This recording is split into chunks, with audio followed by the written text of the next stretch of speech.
4. 커피를 마시는 네올리도프는 법정에 출석해야 할 시간을 통지서에 확인하고 공작 영의에게 답장을 쓰기 위해 서재로 향했다. 서재로 가려면 화실을 지나야 했다. 화실의 이젤 위에 시작만 한 듯한 그림이 뒤집혀진 채 놓였고 벽에는 스케치 몇 점이 걸려 있었다. 2해 동안 노력을 쏟아부은 그 그림과 스케치들과 화실 전체의 모습에 최근 유난히 강하게 느낀 감정을 회화에서 앞으로 더 나아갈 수 없다는 무력감을 떠올렸다. 그는 이 감정을 너무 섬세하게 발달한 미적 감각의 탓으로 돌렸지만 여전히 그러한 자각은 무척이나 불쾌했다. 7년 전 그는 자신이 그림을 위해 부름을 받았다고 판단해 군 복무를 그만두었고 예술 활동의 관점에서 다른 모든 활동을 다소 멸시하듯 내려다보았다. 이제 그에게 그럴 권리가 없다는 사실이 분명해졌다. 그래서 그에 관한 모든 추억이 불쾌했다. 그는 화실의 이 모든 화려한 도구를 괴로운 심정으로 쳐다보고 우울한 기분에 젖어 서재에 들어섰다. 서재는 온갖 장식품과 도구와 편의시설을 갖춘 천장이 높고 매우 넓은 방이었다. 네올리도프는 커다란 책상의 긴급이라는 항목이 붙은 서랍에서 금방 통지서를 찾아냈다. 11시까지 법원에 도착해야 한다고 적혀 있었다. 그는 자리에 앉아서 공작 영애에게 초대에 감사하며 만찬 시간에 맞춰 갈 수 있도록 노력하겠다고 편지를 썼다. 하지만 다 쓰고 나서 그것을 찢어버렸다. 지나치게 친밀했기 때문이다. 다시 썼다. 이번에는 거의 무리할 정도로 냉담했다. 그는 다시 찢어버리고 벽에 붙은 벨을 눌렀다. 볼 수염만 남기고 깨끗하게 면도한 침울한 인상의 나이 지긋한 하인이 회색 옥양목 앞치마를 두른 채 들어왔다. 쌍마차를 불러줘요. 이 삭을 주는 마차입니다. 쌍마차를 불러줘요. 알겠습니다. 코르차 긴가에서 보낸 사람이 아직 기다리고 있을 테죠. 감사의 말을 전하고 갈 수 있도록 노력하겠다고 해요. 알겠습니다. 예의에 어긋나지만 도저히 글을 쓸 수가 없어. 어쨌든 오늘 그녀를 만날 테니까. 네올리도프는 이렇게 생각하며 옷을 갈아입으러 갔다. 그가 옷을 차려입고 현관 계단으로 나가니 벌써 낯익은 마부가 고무바퀴를 댄 상마차에서 기다리고 있었다. 어제는 나으리께서 코르차킨 공장님 댁을 막 떠나셨더라고요. 마부가 루바시카의 하얀 옷깃에 쌓인 햇볕에 그을린 탄탄한 목덜미를 반쯤 돌리며 말했다. 제가 도착했더니 수희가 말하길 방금 떠나셨다더군요. 상마차 마부도 나와 코르차긴가의 관계를 아는군. 네올리도프는 생각에 잠겼다. 최근 들어 그의 마음을 잠시도 가만히 내버려 두지 않는 미해결의 문제, 즉 코르차니가와 결혼을 하느냐 마느냐의 문제가 눈앞에 떠올랐다. 이 무렵 그에게 나타난 대부분의 문제들에 대해 그랬듯이 그는 이쪽으로도 저쪽으로도 결정을 내릴 수 없었다. 결혼의 유익한 점을 꼽자면 우선 결혼은 따뜻한 가정이 주는 단란함과 함께 부정한 성생활을 몰아내고 도덕적인 생활을 할 가능성을 부여한다. 또한 무엇보다 네올리도프가 바라는 바이기도 한데 가정과 자녀들은 지금 같은 공허한 생활에 의미를 준다. 그것이 대체로 결혼을 우호적으로 보는 이유였다. 대개 결혼에 대한 반감은 우선 더 이상 청춘이 아닌 독신자라면 누구나 느끼듯이 자유를 잃는 데 대한 두려움 때문이었고 그 다음으로 여성이라는 신비한 존재 앞에서 느끼는 무의식적인 두려움 때문이었다. 특히 미시, 이 미시는 코르차키나의 이름은 마리아였는데 어떤 부류의 여느 가정이 다 그렇듯 그에게도 별칭이 있었다. 그게 미시입니다. 특히 미시와 결혼할 때의 이점은 첫 번째로 그녀가 명문가 출신이며 딱히 빼어나서가 아니라 기품이 있어 옷차림부터 말하고 걷고 웃는 방식에 이르기까지 모든 면에서 평범한 사람들과 구분된다는 점이다. 그는 이런 특징에 대한 다른 표현을 알지 못했고 그것을 매우 높이 평가했다. 두 번째로 그를 다른 어느 누구보다 높이 평가한다는 그녀가 그를 다른 어느 누구보다 높이 평가한다는 점이었다. 즉 그가 생각하기에 그녀는 그를 이해하는 것 같았다. 그리고 이처럼 그를 이해한다는 것은 곧 그의 뛰어난 자질을 인정한다는 뜻이었고 네올리도프가 보기에 그녀의 지성과 정확한 판단력을 말해주는 증거이기도 했다. 미시와 결혼하기를 꺼린 것은 우선 미시보다 장점이 훨씬 더 많고 따라서 그에게 더 잘 어울리는 여자를 찾아낼 가능성이 아주 높았기 때문이다. 두 번째로는 그녀가 27살이니만큼 분명히 예전에 이미 여러 번 사랑을 해보았을 것 같았기 때문이다. 그런 생각이 네올류도프를 괴롭혔다. 그의 자존심은 그녀가 과거에 그가 아닌 다른 사람을 사랑했을 가능성조차 받아들이지 못했다. 물론 그녀는 그를 만나게 될 줄 몰랐을 것이다. 하지만 그녀가 이전에 다른 누군가를 사랑할 수 있었다는 생각만으로도 그는 모욕감을 느꼈다. 따라서 결혼을 하지 말아야 할 이유만큼 해야 할 이유도 있었다. 적어도 이 이유들은 어느 쪽이든 설득력이 있었다. 네올류도프는 스스로를 비웃으며 자신을 비리당의 당나귀라고 부르곤 했다. 이 비리당의 당나귀라는 것은 배가 고픈 동시에 목이 마른 당나귀가 근초 한 더미와 물 한 동이 사이에서 어느 것도 선택하지 못하고 갈팡질팡하다가 결국 배고픔과 목마름으로 죽음에 이르는 상황을 가리키는 거랍니다. 그래서 똑같이 중요한 두 가지 중 하나를 선택해야 할 때의 어려움을 풍자하는 이야기인데, 프랑스 철학자 장 뷰리당이 똑같이 좋아하는 두 가지 음식 사이에서 한 가지를 골라야 하는 개는 결국 임의로 선택할 수밖에 없다고 말하면서 확률 이론을 전개하는데, 훗날 이 가설에서 개가 당나귀로 바뀌며 뷰리당의 당나귀라는 용어가 생겨났답니다. 비리당의 당나귀. 우리도 당신은 아구찜이냐 도다리 회냐, 그렇지만 우리는 두 가지를 다 먹는다. 차례대로 한 번씩 먹으니까.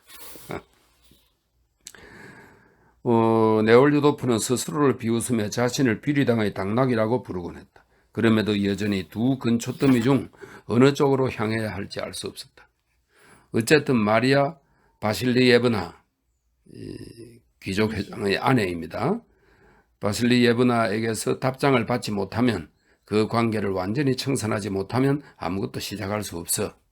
자기 이제 그 비밀 연인 아닙니까, 그죠? 그 유부녀. 그는 속으로 혼잣말을 했다. 그리고 결정을 미룰 수 있고 또 미루어야만 한다는 이런 자각에 그는 기쁨을 느꼈다. 어쨌든 이 모든 것에 대해서는 나중에 깊이 생각해보자.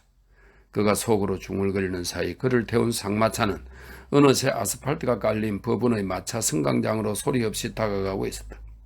이제 사회적 의무를 성실히 수행해야 해. 내가 늘 하던 대로, 또 당연히 해야 한다고 생각하던 대로. 게다가 이런 일들이 종종 흥미로울 때도 있잖아.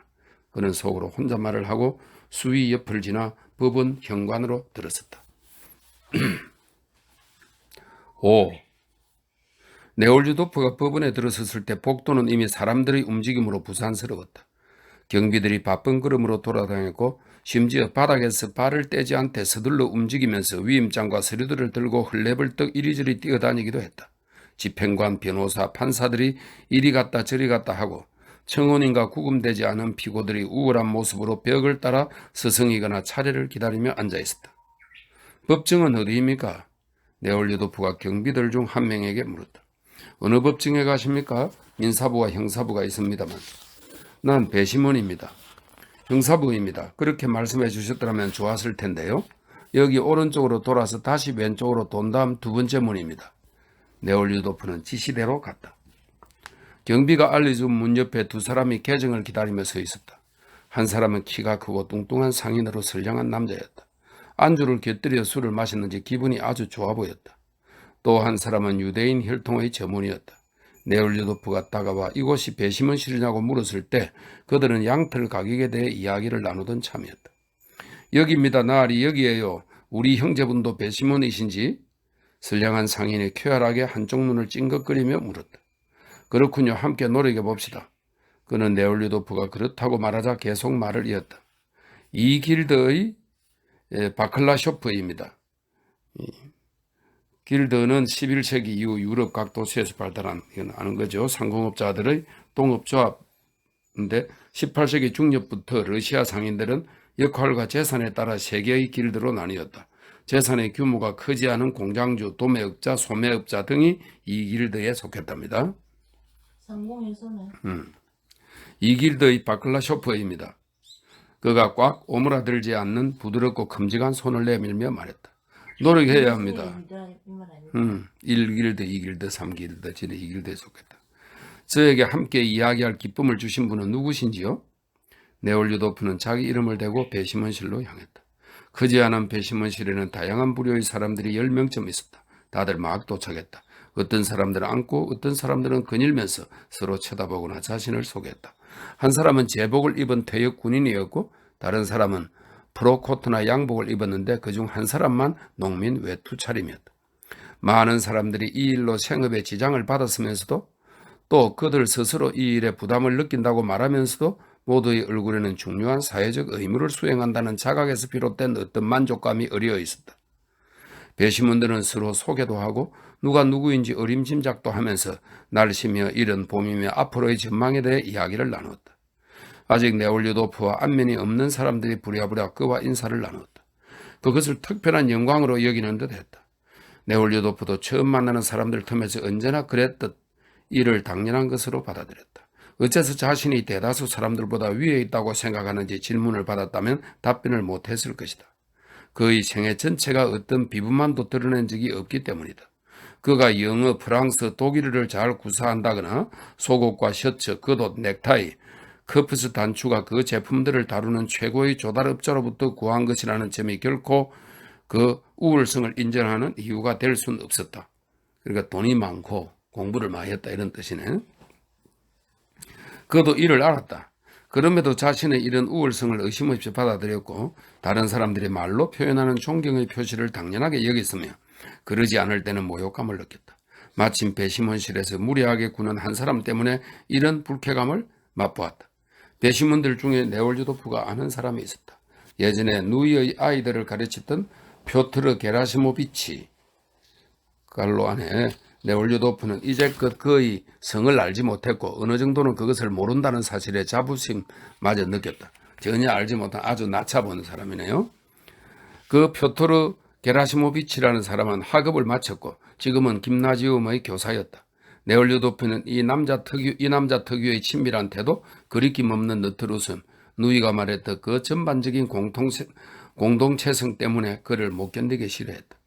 아, 당신도 걸려들었군요. 표트르 게라시모비치가 큰 소리로 끌끌거리며 네올류도프를 맞았다. 피하지 못했나 보죠? 피할 생각은 없었습니다. 네올류도프가 딱딱하고 우울한 어조로 말했다. 시민의 헌신이라 이거죠. 기다려봐요. 배를 곪고 잠도 못 자게 되면 말이 달라질 테니까. 표트르 게라시모비치는 한층 더 큰 소리로 웃으며 말했다. 이 사제의 자식이 이제 날 너라고 부르겠군. 네올류도프는 생각했다.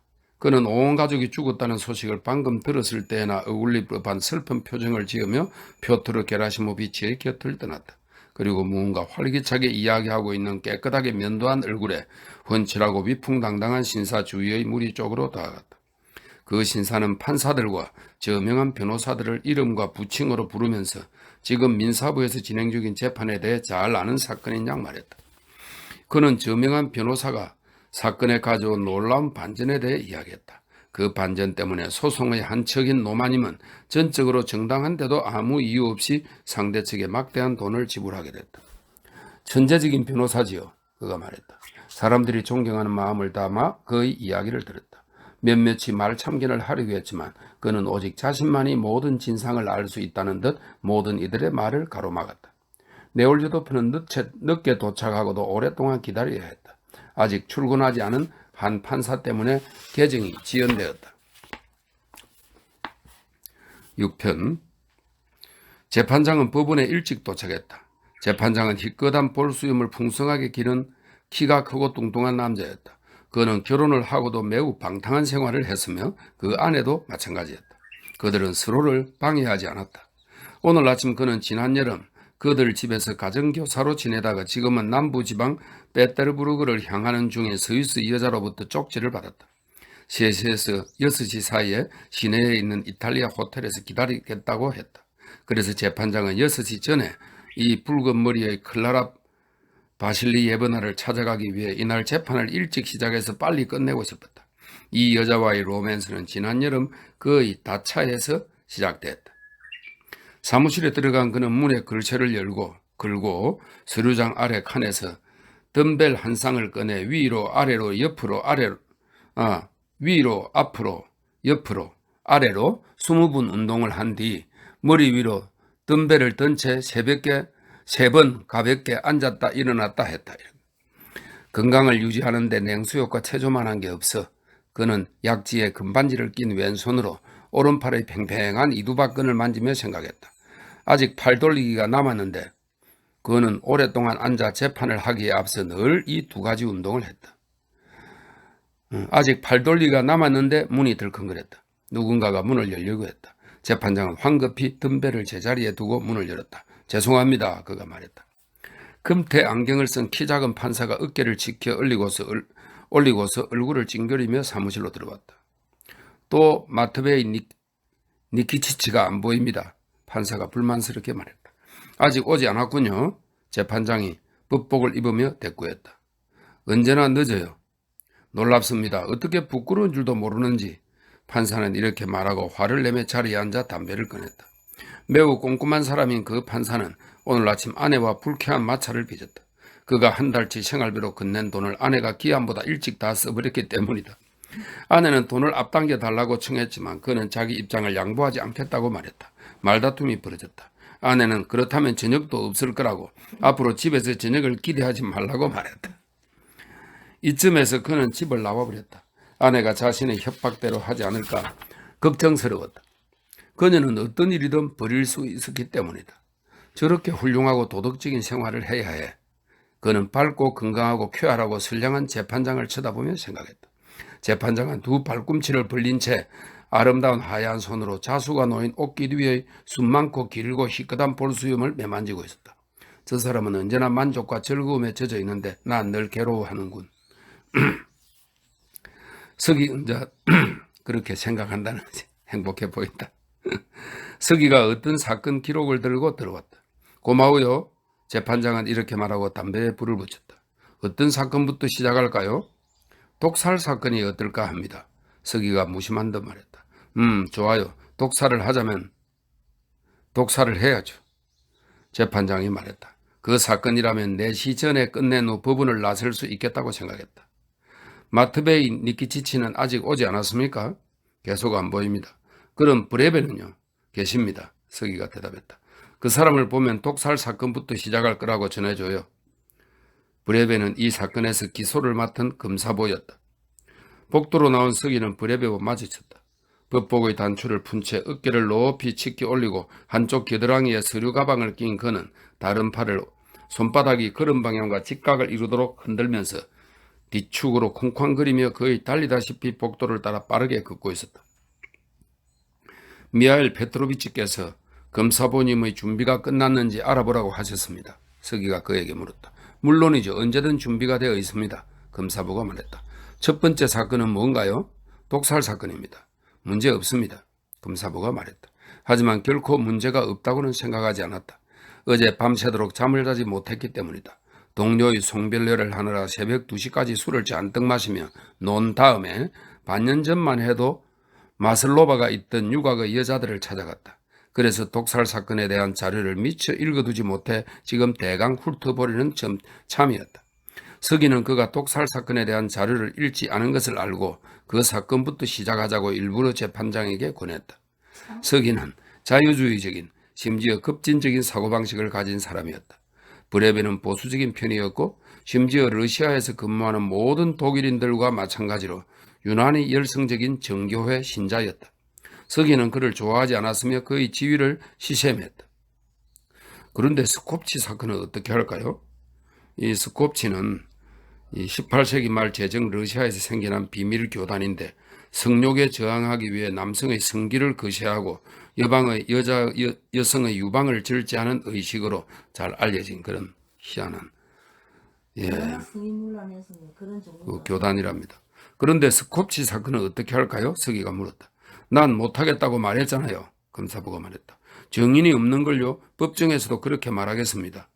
아무래도 상관없습니다만. 못합니다. 검사부가 말했다. 그리고 똑같이 한 팔을 흔들며 자기 사무실로 달려갔다.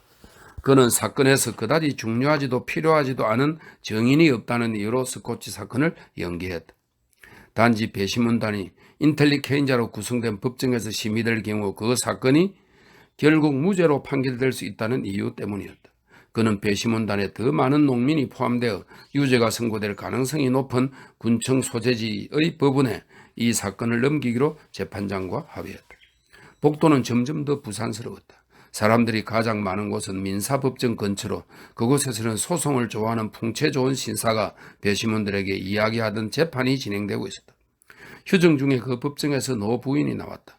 천재적인 변호사가 한 사업가를 위해 노부인의 재산을 빼앗았는데 그 사업가에게는 그 재산에 대한 권리가 없었다. 판사들도 하물며 원고와 그의 변호사도 그 사실을 알았다. 하지만 그들이 국내에 낸 방식대로라면 그 재산을 빼앗아 사업가에게 넘길 수밖에 없었다. 노 부인은 뚱뚱한 여자로 화려한 옷을 입고 커다란 꽃들이 달린 모자를 썼다. 문 밖으로 나온 노 부인은 복도에 멈춰서서 피둥피둥하고 짧은 두 팔을 벌린 채 자기 변호사를 향해 계속 똑같은 말을 되풀이했다. 이제 어떻게 되는 거예요? 제발 도대체 이게 뭐냐고요? 변호사는 모자에 달린 꽃들을 바라보며 무언가 다른 생각을 하느라 그녀의 말을 흘러들었다. 노부인에 뒤이어 민사법정의 문에서 꽃을 단 노부인을 무일푼 신세로 만들고 그에게 1만 루블을 지불한 사업가를 10만 루블 이상 벌게 해준 유명한 변호사가 빠르게 걸어나왔다. 깊게 파인 조끼 밖으로 뺀 빳빳하게 줄 풀먹인 가슴 장식과 의기양양한 얼굴로 환하게 빛났다. 모든 사람의 눈이 변호사에게 쏠렸다. 그도 이것을 느끼며 온몸으로 어떤 경의의 표현도 필요 없습니다 라고 말하듯 빠르게 모든 사람을 해치고 지나갔다. 7편입니다. 마침내 마트베이 니키치가 도착했다. 옆으로 삐뚤게 걷고 아래 입술이 똑같이 삐뚤게 튀어나온 목이 긴 수척한 집행관이 배심원실에 들어왔다. 그 집행관은 대학 교육을 받은 성실한 남자였지만 폭음 때문에 어딜 가든 오래 버티지 못했다. 석 달 전 아내의 보호자 노릇을 하는 백작 부인이 이 자리를 마련해 주었는데 그는 지금까지 버텨낸 사실에 기뻐했다. 어때요 여러분? 전부 오셨습니까? 그가 코안경을 쓰고 그 너머로 바라보며 말했다. 다 온 것 같군요. 쾌활한 상인이 말했다. 그럼 확인해 볼까요? 집행관이 말했다. 그리고 호주머니에서 목록을 꺼내 이름을 차례차례 부르면서 호명된 사람들을 때로는 코안경 너머로 때로는 코안경을 통해 쳐다보았다. 5등 문관 I.M. 니키포로프 나요. 모든 사건에 정통한 풍채 좋은 신사가 말했다. 퇴역 대령 이반 세메노비치 이바노프 여기 있습니다. 퇴역 군인 제복을 입은 야윈 남자가 대답했다. 이길드 상인 표토르 바클라쇼프 왔습니다. 선량한 상인이 한박 웃음을 지으며 말했다. 준비됐습니다. 건의대 중위 드미트리 네올류도프 공작 납니다. 네올류도프가 말했다. 건의대 중위를 지내는가 봐요? 중위인가 봐요? 집행관은 코안경 위쪽으로 쳐다보며 유난히 공손하고 싹싹하게 허리 굽혀 인사했다. 이런 행동으로 그와 다른 사람들을 구별을 하려는 듯 했다. 대위 유리 드미트리예비치 단첸코, 상인 그레고리 예피모비치 쿨레쇼프 등등 두 사람을 제외하고 다 모였다. 여러분 이제 법정에 들어가 주십시오. 집행관은 상냥한 동작으로 문을 가리키며 말했다. 다들 움직이기 시작했다. 문가에서 서로 양보하며 복도로 나왔다가 다시 복도에서 법정으로 들어갔다. 법정은 크고 기다란 방이었다. 한쪽 끝에 높은 단이 있고 3개의 계단이 그곳으로 향했다. 단 한가운데는 암녹색 술이 달린 녹색 나사천을 덮은 탁자가 놓여 있었다. 탁자 뒤에는 매우 높다란 참나무 등받이에 장식 무늬가 새겨진 안락의자 3개가 놓였고 안락의자 뒤에는 군복에 리본 달린 훈장을 달고 한 발을 뒤로 뺀 채 기병도를 쥔 장군의 전신화를 띄운 금빛 액자가 걸렸다. 오른쪽 구석에는 가시관을 쓴 그리스도의 이콘 액자가 걸렸고 성스대가 있었으며 역시 오른편에 금사의 책상이 놓여 있었다. 책상 맞은편 왼편 깊숙한 곳에 서기의 작은 책상이 있었고 방청객 가까이에 격자 무늬를 새긴 참나무 칸막이가 자리했으며 그 뒤 피고인은 아직 비어 있었다. 오른쪽 단 위에는 역시 등받이가 높은 배심원석이 2줄로 놓였고 그 아래에 변호사들을 위한 탁자가 있었다. 이 모든 것이 칸막이에 의해 둘로 분리된 법정 앞쪽에 있었다. 뒤쪽은 긴 의자들로 채워졌는데 의자들이 한 줄 한 줄 점점 높아지며 뒷벽까지 이어졌다. 법정 뒤쪽의 앞줄 긴 의자에는 공장 노동자나 한여로 보이는 여자 4명과 역시 노동자 같은 남자 2명이 앉아 있었다. 법정의 웅장한 장식이 압도되는지 자기들끼리 소심하게 귓속말을 주고받았다. 배심원들이 입장한 직후 집행관이 옆걸음질을 하면서 한가운데로 나가 출석자들을 놀래리는 듯 큰 소리로 외쳤다. 재판을 시작합니다. 다들 일어섰고 법정의 단위로 판사들이 나왔다. 근육이 붉어지고 멋지게 볼수임을 기른 재판장이 등장했고 금태 안경을 쓴 침울한 배석 판사가 그 뒤를 따랐다. 배석 판사는 지금 한층 침울해 보였다. 재판 직전에 법원 임용 후보자인 처남을 만나 그가 전하는 말을 들었기 때문이다. 누이의 집에 들렀더니 누이가 저녁은 없을 거라고 딱 잘라 말했다는 것이다. 그래서 말인데 조그만 주점에라도 같이 가야겠습니다. 처남이 끌끌 웃으며 말했다. 하나도 안 웃겨. 침울한 배석 판사가 말했다. 표정이 더욱 어두워졌다. 그리고 마지막의 또 다른 배석 판사는 늘 지각을 일삼는 마트베이 니키치치였다. 특수염을 기르고 아래로 처진 큰 눈이 선해 보이는 남자였다. 위험을 앓는 그 판사는 의사의 조언에 따라 오늘 아침부터 새로운 식이요법을 시작했다. 그런데 그 새로운 식이요법 때문에 오늘 집에서 평소보다 더 오래 꾸물거리게 됐다. 지금 단에 오르는 그의 표정이 골똘해 보였다. 그는 스스로에게 던진 질문들에 대해 온갖 가능한 방법으로 추측해보는 습관이 있었다. 지금은 사무실에서 안락의자까지 걸음수가 나머지 없이 3으로 나누어지면 새로운 식이요법이 위험을 낮게 해줄 거라고. 하지만 나누어지지 않으면 식이요법도 효과가 없을 거라고 상상했다. 걸음수가 26이었지만 그는 보폭을 줄인 걸음을 한 번 더 내디뎌 정확히 27걸음으로 안락의자까지 갔다. 옷깃에 금실로 술을 넣은 법복을 입고 단에 오르는 재판장과 배석 판사들의 모습은 매우 인상적이었다. 그들도 그것을 의식하고 있었다. 세 명 모두 자신들의 위험이 무한했는지 재빨리 겸손하게 눈을 내리깔고 각자 녹색 나사천으로 덮인 탁자 뒤쪽의 장식 무늬가 새겨진 안락의자에 앉았다. 탁자 위에는 독수리가 달린 삼각형 모양의 도구, 식당에서 과자를 담는 유리단지, 잉크병, 펜들, 질 좋은 깨끗한 종이, 새로 깎은 다양한 길이의 연필들이 놓여 있었다. 판사들과 함께 검사부도 들어왔다. 그는 겨드랑이에 서류 가방을 낀 채 똑같이 서두르고 똑같이 한 팔을 흔들며 창가의 자기 자리로 가서 재판을 준비하기 위해 1분, 2분을 아끼며 곧장 자료를 읽고 검토하는 데 몰두했다. 그 검사부가 기소를 맡은 것은 이번으로 겨우 4번째였다. 매우 야심만만한 사람인데다 출세를 하겠다고 굳게 결심했기 때문에 자신이 기소를 맡게 될 모든 재판에서 반드시 유죄를 끌어내야 한다고 생각했다. 독살 사건의 본질에 대해서는 대강 알았고 이미 논고 계획도 세웠다. 하지만 아직 몇몇 자료들이 더 필요해서 서둘러 문서의 자료들을 발췌했다. 서기는 단의 맞은편 끝에 앉아 있었다. 낭독에 필요할지 모를 모든 기록을 준비하고는 전날 구에서 읽은 금지된 논문들을 훑어보았다. 자신과 의견을 함께하는 특수 이름이 덥수룩한 판사와 그 논문에 대해 대화를 나누고 싶어 그 전에 미리 알아두고 싶었던 것이다. 8편입니다. 기록을 훑어본 재판장은 집행관과 서기에게 몇 가지 질문을 하고는 긍정의 답변을 들은 뒤 피고들을 데려오라고 지시했다. 곧 칸막이 너머 문이 열렸다. 모자를 쓴 헌병 2명이 칼집에서 기병도를 빼들고 들어갔다. 그들 뒤로 먼저 머리털이 붉은 주근깨 투성이 남자 피고 1명과 여자 2명이 따랐다. 남자는 지나치게 헐렁하고 긴 죄수용 할라트를 입었다.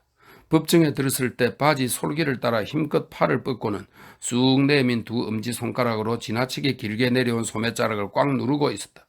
그는 판사들과 방청객들에게 눈길도 주지 않고 피고석을 빙 돌아가면서 그 긴 의자를 유심히 바라보았다. 피고석을 한 바퀴 돈 그는 다른 피고들을 위해 자리를 남기고 정확히 끄트머리에 앉았다. 그는 재판장의 눈을 뚫어지게 쳐다보며 뭐라고 속삭이듯 뺨 근육을 실룩거리기 시작했다. 그 뒤로 똑같은 죄수용 할라트를 입은 그다지 젊지 않은 여자가 들어왔다. 죄수용 머리 수건을 썼는데 회색빛 도는 하얀 얼굴에 눈썹도 속눈썹도 없고 눈은 붉었다. 그 여자는 아주 침착해 보였다. 자리로 가던 중 할라트가 무언가에 걸리자 서두르지 않고 열심히 그것을 푼 다음 의자에 앉았다.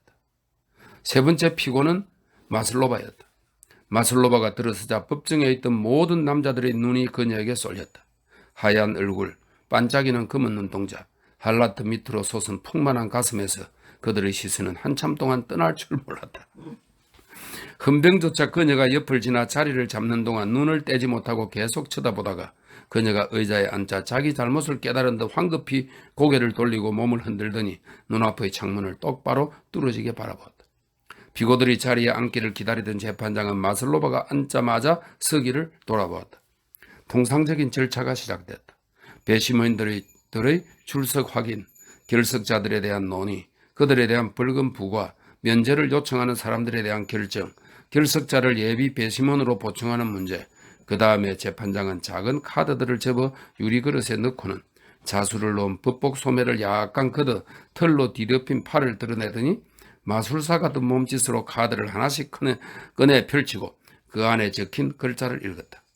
그리고 나서 소매를 내리고 사제를 불러 배심원들에게 선서를 시키도록 했다. 핏기 없이 누렇게 뜬 부은 얼굴의 늙은 사제는 갈색 버비를 걸치고 황금 십자가를 목에 걸고 가슴에 자그마한 훈장 같은 것을 핀으로 고정한 차림이었다. 그가 버비에 덮인 부은 다리를 천천히 움직이며 이콘 아래 놓인 성서대로 다가갔다.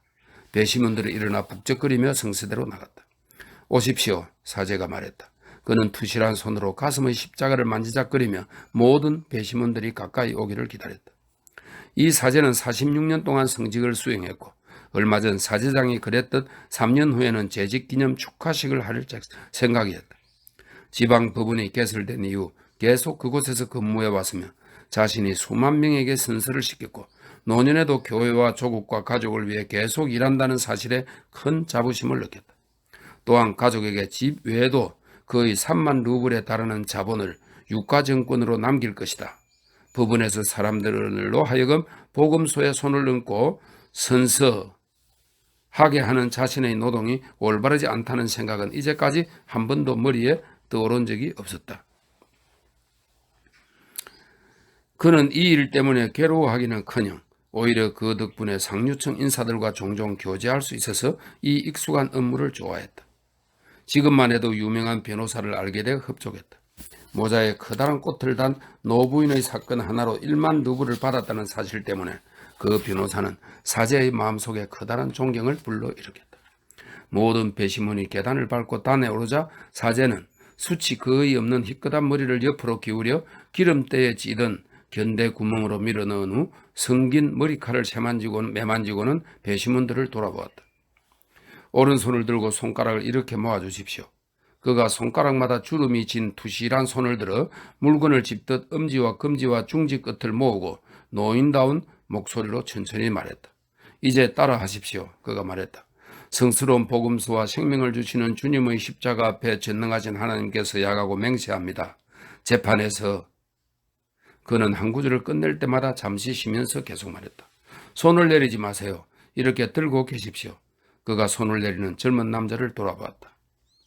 재판에서 쭉 이렇게 이야기해. 볼수임을 기른 위풍당당한 신사, 육군 대령, 상인 그리고 다른 몇몇 사람들은 사제가 요구한 대로 매우 만족스러운 듯 손가락을 모아 아주 확실하게 손을 높이 들었지만 몇몇 사람들은 내키지 않는 듯 어정쩡하게 들고 있었다. 어떤 사람들은 열의에 넘치는지 그래도 어쨌든 난 말하고 말겠어 하는 표정을 지으며 지나치게 큰 목소리로 사제의 말을 따라했다. 어떤 사람들은 그냥 조용조용 말하다가 사제의 말을 놓치면 깜짝 놀란 듯 황급히 따라잡았다. 또 어떤 사람들은 무언가를 놓칠까봐 두려운 양 도정적인 몸짓으로 손가락 끝을 단단히 모아지었고 또 어떤 사람들은 손가락들을 계속 풀었다 모았다 했다. 다들 어색해하는데 노 사제만 자신이 매우 유익하고 중요한 일을 한다고 굳게 믿었다. 선서가 끝나자 재판장은 배심원들에게 배심원장을 뽑도록 권했다. 배심원들은 일어나서 서로 밀치며 회의실로 갔다. 거의 모든 사람이 곧 담배를 꺼내 피우기 시작했다. 누군가 위풍당당한 신사를 배심원장으로 추천했다. 다들 이내 찬성하고 꽁초를 던져 비벼 끈 후 배심원으로 돌아왔다. 선출된 배심원장이 재판장에게 자신이 배심원장으로 뽑혔음을 알렸고 다른 사람들은 다시 서로 다리를 타 넘으며 두 줄로 놓인 등받이 높은 의자에 자리를 잡고 앉았다. 모든 것이 지체 없이 신속하게 다소 엄숙히 진행됐다. 그리고 분명 이 정확성, 일관성, 엄숙함이 참여하는 사람들의 마음속에 진지하고 중요한 사회적 업무를 수행하고 있다는 자각을 불어넣으며 만족감을 준 듯했다. 네올류도프도 이 감정을 맛보았다. 배심원들이 자리에 앉자마자 재판장은 그들에게 배심원의 권리와 의무와 책임에 대해 발언했다. 재판장은 말을 하면서 계속 자세를 바꾸었다.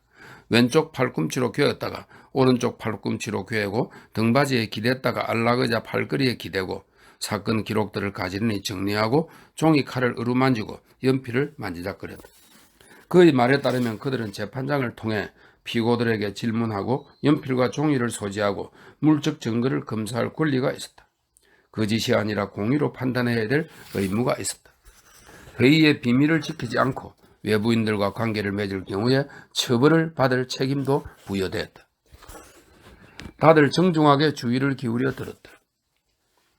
상인은 주위에 술 냄새를 풍기고 트림을 참으면서 재판장의 말이 한 구절 한 구절 끝날 때마다 찬성한다는 뜻으로 고개를 끄덕였다. 다음 9편입니다. 발언을 마친 재판장은 배심원들을 돌아보았다. 시몬 카르친킨 일어나 주십시오. 그가 말했다. 시몬은 신경질적으로 벌떡 일어섰다. 뺨 근육이 한층 빠르게 실룩거렸다. 이름은요? 시몬 페트로프 카르치킨입니다. 그가 갈라지는 목소리로 빠르게 말했다. 미리 답변을 연습한 게 분명했다. 신분은요? 농민입니다. 무슨 현, 무슨 군에 삽니까? 룰라현, 크랩, 피벤스군, 쿠판스카야 읍 브로키 마을입니다. 나이는요? 34살입니다. 출생은 1800, 종교는요? 우리야 러시아 종교, 그러니까 정교지요. 결혼했습니까? 한 적 없습니다.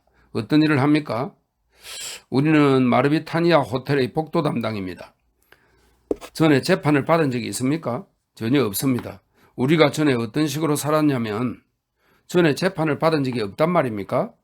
당치도 않습니다. 한 번도 없습니다. 공소장 사본은 받았습니까? 받았습니다. 앉아 주십시오. 예피미야 이바노바 보츠코바. 재판장은 다음 피고를 돌아보며 말했다. 하지만 시몬이 계속 서서 보츠코바를 가리고 있었다. 카르친킨 앉으세요. 카르친킨은 계속 서 있었다. 카르친킨 앉아 주십시오. 그러나 카르친킨은 계속 서 있었다. 달려온 집행관이 고개를 옆으로 기울이고 눈을 부자연스럽게 부라리면서 비극적인 어조로 앉아요 앉아라고 소곤거릴 때야 겨우 앉았다. 카르친킨은 일었을 때와 마찬가지로 재빨리 앉더니 할라트를 여미고 다시 조용하게 뺨을 실룩거리기 시작했다. 이름은요? 재판장이 지친 한숨을 쉬고는 두 번째 피고에게 눈길도 주지 않고 앞에 놓인 기록에서 무언가 확인하며 물었다. 재판장은 이런 사건에 매우 익숙해서 심리의 속도를 높이기 위해 한 번에 두 가지 일도 할 수 있었다. 보츠코바는 33살로 콜로멘스코의 마을의 소시민 신분이었다. 직업은 똑같이 마브리타니아 호텔의 복도 담당이었다. 전에 재판이나 심리를 받은 적이 없었고 공소장 사본은 받았다. 보스코바는 매우 대담하게 답변했으며 의존은 마치 한 가지 대답을 할 때마다 네, 예피미아입니다. 보츠코바고요. 사본을 받았습니다. 난 그 점이 자랑스럽습니다. 그러니 어느 누구도 웃게 내버려두지 않겠습니다. 라고 말하는 것 같았다. 보츠코바는 앉아라는 말을 듣기도 전에 질문이 끝나자마자 냉큼 앉았다. 이름은요. 여색을 밝히는 재판장이 세 번째 피고를 돌아보며 어쩐지 유난히 사근사근하게 물었다. 일어나야죠. 마슬로바가 계속 앉아있는 것을 본 그가 부드럽고 다정하게 덧붙였다. 마슬로바는 재빨리 일어서더니 준비가 됐다는 표정으로 풍만한 가슴을 내밀면서 대답 없이 살짝 사시인 웃음기 어린 검은 눈으로 재판장의 얼굴을 똑바로 쳐다보았다. 이름이 뭐죠? 류보피입니다. 류보피는 러시아어로 사랑을 뜻한다. 여자 이름으로 흔하게 사용되는 이름이랍니다. 류보피입니다. 그녀가 빠르게 대답했다. 한편 네올류도프는 코안경을 쓰고서 피고들이 질문을 받는 동안 그들을 쳐다보았다. 그럴 리 없어. 그는 피고의 얼굴에서 눈을 떼지 않으려 생각했다. 하지만 어떻게 이름이 류보피지? 그는 그녀의 대답을 듣고 생각에 잠겼다. 재판장이 좀 더 질문하려 하는데 안경을 쓴 배석 판사가 성난 표정으로 뭐라고 중얼거리며 만류했다. 재판장은 고갯짓으로 찬성을 표시하고는 피고를 돌아보았다. 어떻게 류보피라는 겁니까? 그가 말했다. 서류에는 다르게 적혀 있는데요. 피고가 침묵했다. 당신에게 묻겠습니다. 진짜 이름이 뭔가요? 세례를 받을 때 이름이 뭐였습니까? 화난 배석 판사가 물었다. 예전 이름은 카체리나입니다. 그럴 리 없어. 네올리도프는 계속 속으로 혼자 말을 했다. 그럼에도 이 여자가 고모의 피후견인이자 그녀라는 것을 자신이 한때 사랑했지만 정말로 사랑했지만 어떤 비이성적인 몽롱한 상태에서 유혹했다가 버린 아가씨라는 것을 한 점의 의혹도 없이 이미 알고 있었다. 그 후로는 한 번도 그녀를 떠올린 적이 없었다. 너무 괴로운 기억이었기 때문이다. 너무 적나라하게 그녀의 본색을 폭로하는 데다 고결함을 긍지로 여기는 자신이 이 여자에 대해 고결하기는커녕 노골적으로 비굴하게 처신했던 사실을 드러내는 기억이었기 때문이다. 그랬다. 그녀였다. 그는 지금 한 사람 한 사람의 얼굴을 다른 이들과 구별을 지으며 그 얼굴을 독자적이고 유일하고 반복되지 않는 것으로 만드는 특별하고 신비한 고요함을 또렷하게 보았다. 얼굴이 부자연스러울 정도로 하얗고 둥글게 변했어도 그 고유성, 그 사랑스럽고 특별한 고유성은 얼굴에, 입술에, 살짝 사시인 눈동자에 무엇보다 웃음기 어린 그 순진한 눈매에 얼굴뿐 아니라 모습 전체에서 풍기는 그 무엇이든 마음의 준비가 되어 있다는 표정에 여전히 어려 있었다. 그렇게 말을 했어야죠. 재판장이 또 유난히 부드럽게 말했다. 부칭은 뭐지요? 저는 사생아입니다. 마슬로바가 말했다. 그래도 대부의 이름에서 딴 부칭이 있을 것 아닙니까? 미하일로바입니다. 도대체 이 여자가 무슨 짓을 저질렀기에? 그 사이 네올리도프는 힘겹게 숨을 쉬며 계속 생각했다. 성은요? 별칭이 있나요?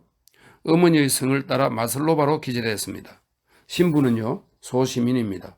정교도지요? 정교도입니다. 직업은요? 무슨 짓을 했지요? 무슨 일을 했지요? 마슬로바는 입을 열지 않았다. 무슨 일을 했나요? 재판장이 거듭 물었다. 시설에 있었습니다. 그녀가 말했다. 무슨 시설입니까? 안경 쓴 배석 판사가 근엄하게 물었다. 아시잖아요. 무슨 시설인지. 마슬로바가 생글거리며 말했다.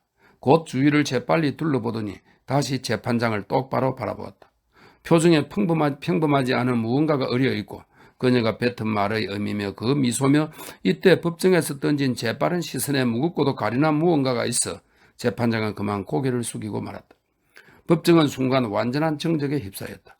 그 정적은 방청석에 있던 누군가의 웃음소리 때문에 깨어졌다. 누군가 쉿하고 조용히 시켰다. 재판장이 고개를 들고 계속 신문을 했다. 재판이나 심리를 받은 적은 없습니까? 없습니다. 마슬로바가 한숨을 쉬며 조용히 말했다. 공소장 사본을 받았습니까? 받았습니다. 앉으세요. 재판장이 말했다.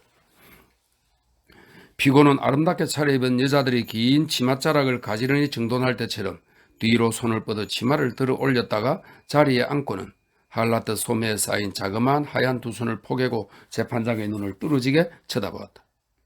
증인들에 대한 확인과 철회가 시작되었고 감정을 담당한 의사를 결정해 법정으로 초빙하는 절차가 이어졌다. 그 다음에 서기가 일어나 공소장을 낭독하기 시작했다. 또렷하게 큰 소리로 낭독하는데도 속도가 어찌나 빠른지 L과 R의 발음이 부정확한 그의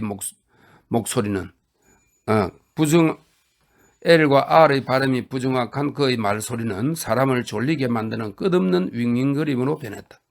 판사들은 안락의자의 이쪽 팔걸이 저쪽 팔걸이 탁자 위 등받이에 번갈아 팔꿈치를 꿰고 눈을 감았다 떴다 하며 서로 소곤거렸다. 한 헌병은 경련처럼 쏟아지는 하품을 몇 번이고 참았다. 피고들 중 카르친키는 쉬지 않고 뺨을 실룩거렸다.